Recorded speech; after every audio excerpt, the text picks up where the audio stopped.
There is a specific reason why Gen X is often called the feral generation, and it has nothing to do with rebellion. It has to do with a unique neurological wiring that comes from growing up in the last era of true, unmonitored silence. If you are part of this generation, you possess a set of survival skills that modern psychology suggests are becoming extinct. You didn't just survive your childhood, you engineered it. And, looking back, you realize that what today's parents might call neglect was actually the training ground for an elite form of mental toughness. The first psychological skill you developed is what I call the audio engineer focus. Modern kids have algorithms that serve them music. You had to hunt for it. You know the visceral stress of sitting in front of a boombox for 2 hours, finger hovering over the record button, waiting for your favorite song to cycle through the radio rotation.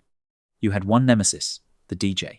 You prayed he wouldn't talk over the intro, because if he did, the take was ruined. This wasn't just a hobby. This was cognitive training in high-stakes patience. You became a mathematician of media. You had to calculate the exact minutes and seconds of every song to make them fit perfectly onto side A of a cassette tape without cutting off the ending. You learned that value isn't given, it is curated, calculated, and earned. This leads to the second thing, which is adaptive solitude. You were likely a latchkey kid. You came home at 3:30 p.m. to an empty house, unlocked the door, and walked into total silence. You didn't panic. You didn't feel abandoned. You made a butterbread sandwich, turned on the TV, and managed your own existence until the adults came home. Psychology calls this internal locus of control. Because there was no one to entertain you, you built an entire internal world. You learned how to be alone without being lonely. While modern generations get anxious when they are disconnected for 5 minutes, you find peace in it, because you remember when being unreachable was a luxury, not a crisis. The third thing people who grew up in this era learned was their pain tolerance threshold. Your childhood playgrounds were not built for safety, they were built for natural selection. You remember the scorching heat of a 16-foot metal slide in the middle of July that would literally burn your skin. You rode bikes without helmets, miles from home, and when you fell off and gashed your leg deep enough to see white tissue, you didn't call for help because you couldn't.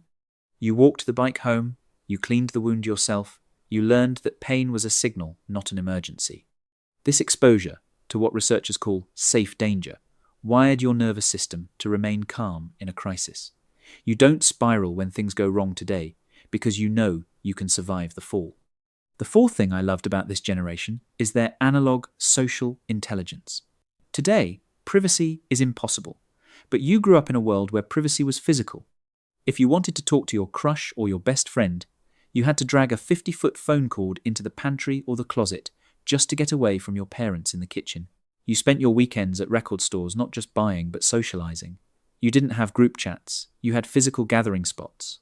This taught you how to read body language, tone, and silence in a way that a text message can never convey. You built relationships that were ride or die because you actually had to ride your bike to their house to see if they were home. Finally, this all culminates in your defining characteristic, the buckle-up resilience. You grew up hearing "buckle up, buttercup" instead of "are you okay?" You lived in the shadow of the Cold War and the threat of nuclear winter, yet you lived day to day with a shrug. You aren't cynical, you are simply unshakable. You are the bridge generation. You have the tech skills of the future, but the grit of the past. You are the only ones who can navigate a digital world with an analog soul. If you remember the smell of a fresh cassette tape or the taste of garden hose water, drop a comment telling us your experiences growing up in that era. And if you want to understand more about the psychology about you, make sure you subscribe to the channel.